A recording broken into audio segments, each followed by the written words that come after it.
Subscribe करें। आज हम पढ़ेंगे कूलाम के नियम। कूलाम के नियम को सन 1785 ईस्वी में फ्रांसीसी वैज्ञानिक कूलाम ने प्रयोगों के आधार पर दो आवेशों के बीच कार्य करने वाले बल के संबंध में एक नियम दिया, जिसे कूलाम का नियम कहते हैं।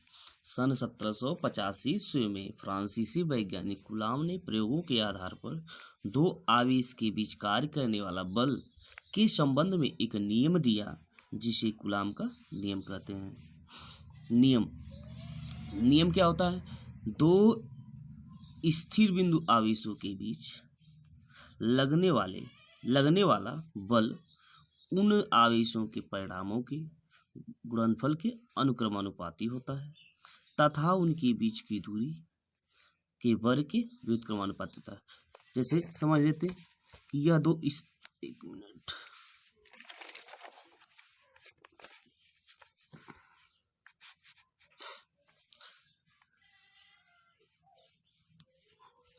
जैसे समझ लेते, यह है आपका दो स्थिर बिंदु आवेश, इसके बीच की दूरी स्मॉल आ रहा है। तो दो स्थिर बिंदु आवेशों के बीच कार्य करने वाला आकर्षण या प्रतिकर्षण बल जो होगा इन दोनों आवेशों के परिणामों के गुणनफल के बराबर होगा, अनुक्रमानुपाती होता है। नंबर 1, और इन दोनों आवेशों के बीच कार्य करने वाला आकर्षण या प्रतिकर्षण जो बल होगा इसके बीच की दूरी की वर्ग के व्युत्क्रमानुपाती होता है। इक्वेशन नंबर 2 हमने क्या किया? समीकरण 1 और समीकरण 2 को मिलाने पर, जैसे हमने मिलाया समीकरण 1 और समीकरण 2 को मिलाएंगे तो हमारा हो जाएगा एफ प्रोपोर्शनल, यह हो जाएगा एफ प्रोपोर्शनल हमारा मिलेगा Q1 Q2 by r square. और जब ये Q1 Q2 by r square हो जाएगा, इससे क्या करेंगे? एफ लिख सकते हैं इसको, एफ इज इक्वल स्मॉल के Q1 Q2 by r square. हमने क्या किया कि दो Q1 Q2 दो स्थिर बिंदु आवेश थे। इन तो क्या होता है कि दो स्थिर बिंदु आवेशों के बीच कार्य करने वाला जो आकर्षण या प्रतिकर्षण बल होता है इन दोनों आवेशों के गुणनफल के अनुक्रमानुपाती, इक्वेशन नंबर 2, तथा इनके बीच की जो दूरी होती है इस दूरी के वर्ग के व्युत्क्रमानुपाती होता है। समीकरण 1 और समीकरण 2 को मिलाने या तो F proportional Q1 Q2 by r square हो जाएगा। हमने इसको हटाया, जैसे इसको हटा करके क्या करेंगे? एफ बराबर स्मॉल के Q1 Q2 by r square, जहाँ पे आर स्क्वायर नीचे सेट करूँगा, जहाँ के एक अनुक्रमानुपाती नियतांक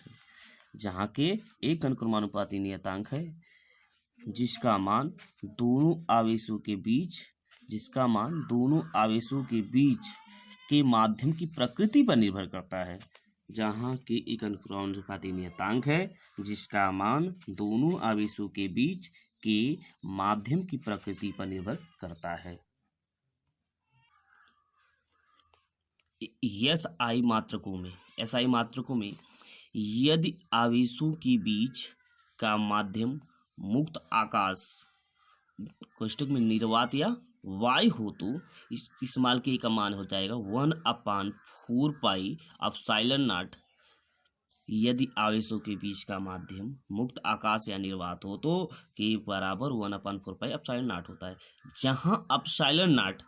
जहाँ पर जो ये एप्सिलॉन नॉट होता है निर्वात की वैद्युतशीलता है।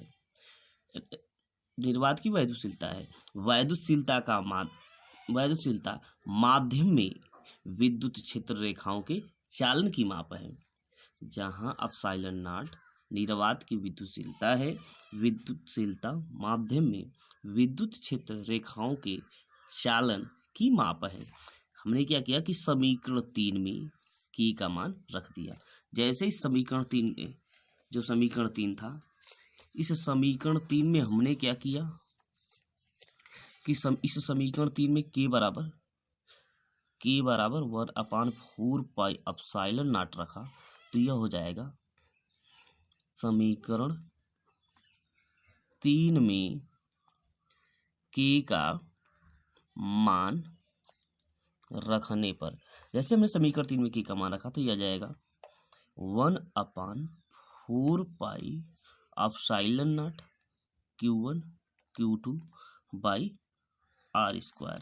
यह हो जाएगा आपका हो जाएगा समीकरण 4। समीकरण 4 हुआ। लेकिन जो एप्सिलॉन नॉट होता है, लेकिन एप्सिलॉन नॉट का मान 8.854 गुणे 10 के घाते -12 कूलम स्क्वायर प्रति न्यूटन मीटर स्क्वायर होता है। चूंकि 1/4 पाई एप्सिलॉन नॉट बराबर 1/4 गुणे 3.4 गुणे 8.854 गुणे 10 के घाते -12।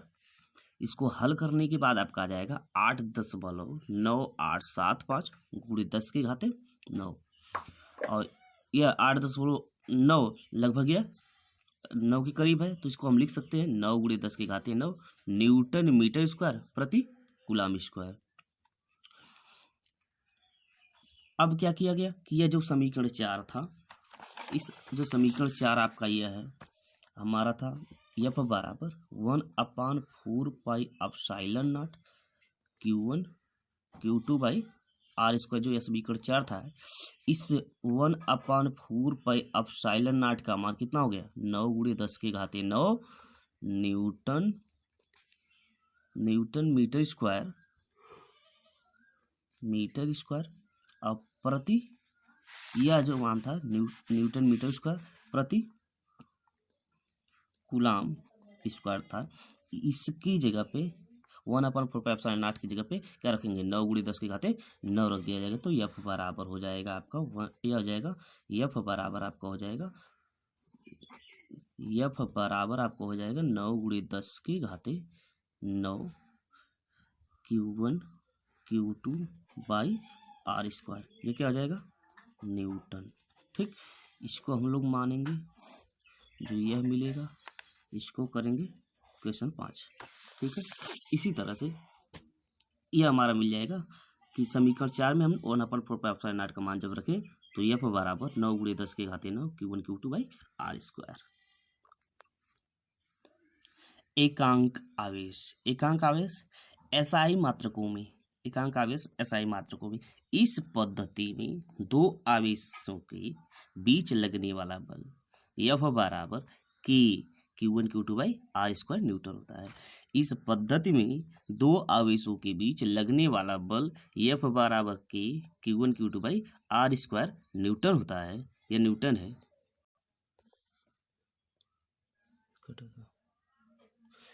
इस सूत्र में यदि F बराबर 9 गुणे 10 के घाते 9 न्यूटन, यदि इस सूत्र में यदि F बराबर 9 गुणे 10 के घाते 9 न्यूटन, Q1 बराबर Q2 बराबर Q हो तो R बराबर 1 मीटर होगा। अर्थात हमारा क्या हुआ है, F की जगह पे क्या रखेंगे, जो हमारा यह F था, जो हमारा यह F है, इसके जगह पे क्या रखेंगे 9 गुणे 10 के घाते 9, और यह ऑलरेडी 9 गुणे 10 के घाते 9 था।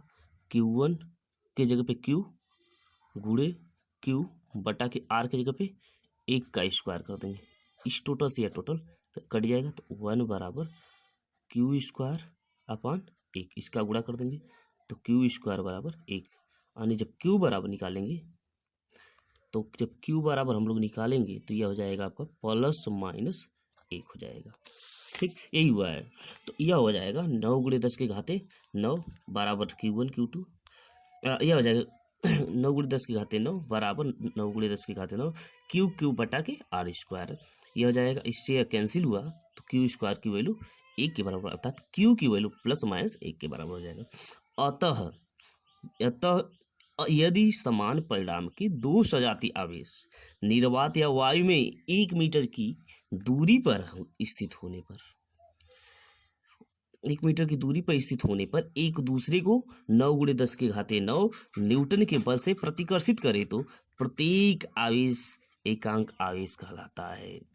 यदि समान परिमाण के दो सजातीय आवेश निर्वात या वायु में 1 मीटर की दूरी पर स्थित होने पर एक दूसरे को 9 × 10⁻⁹ न्यूटन के बल से प्रतिकर्षित करे तो आवेश एकांक आवेश कहलाता है।